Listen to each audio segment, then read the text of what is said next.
Mike Pence says he's ready for a fight to win re-election. We've known for several weeks that the governor would seek a second term, but he officially announced his bid at the state GOP spring fundraising dinner yesterday.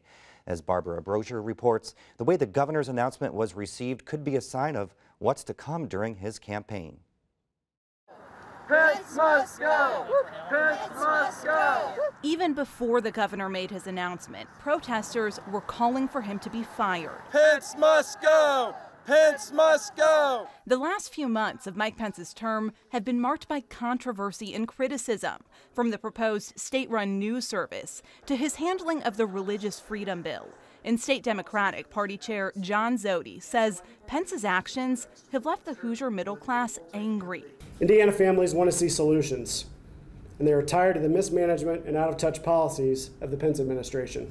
Governor Pence acknowledged that he bears some responsibility for that controversy, but says he's proved that Republican leadership works and is ready to, in his words, take on those who would misrepresent his record and trash Indiana. If our opponents choose to talk about our record, we'll return the favor, and we'll make sure by Election Day that the choice is clear. Pence is currently unopposed in the GOP primary. And we now go live to reporter Brandon Smith at the State House for more on the upcoming gubernatorial campaigns. Hi, Brandon.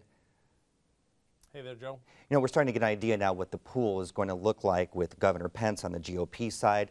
On the Democrats, we have former House Speaker John Gregg, State Superintendent Glenda Ritz, and State Senator Karen Talion. What criticism is the governor likely to face with those opposing him?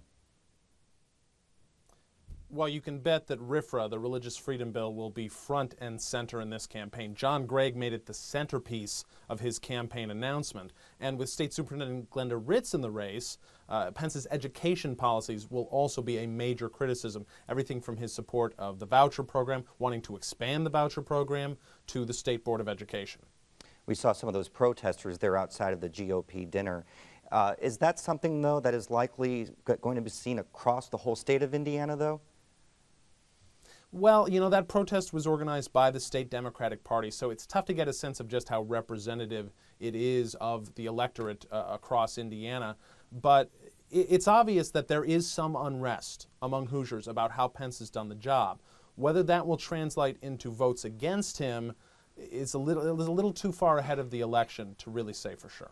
Now, of course, Pence is unopposed, and he's not likely to have any substantial contender in his party. But what about any pushback, though, in his own party? I think he will see that. There was a recent Republican poll commissioned by Bill Osterly, the former CEO of Angie's List, who, of course, is no fan of Mike Pence, so take this with a huge grain of salt.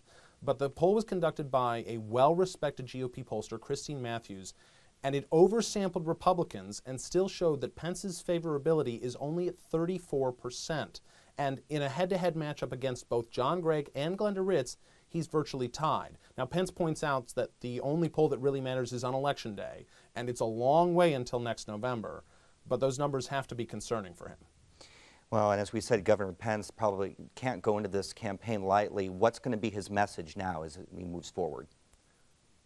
Well, based on what we heard at his announcement, it's almost a message of defiance, at least from the start. You know, he acknowledges that Indiana can do a little better, that he wants Indiana to do better, but he's standing behind his policies, he's standing by his record, and as he said, he's ready for a fight.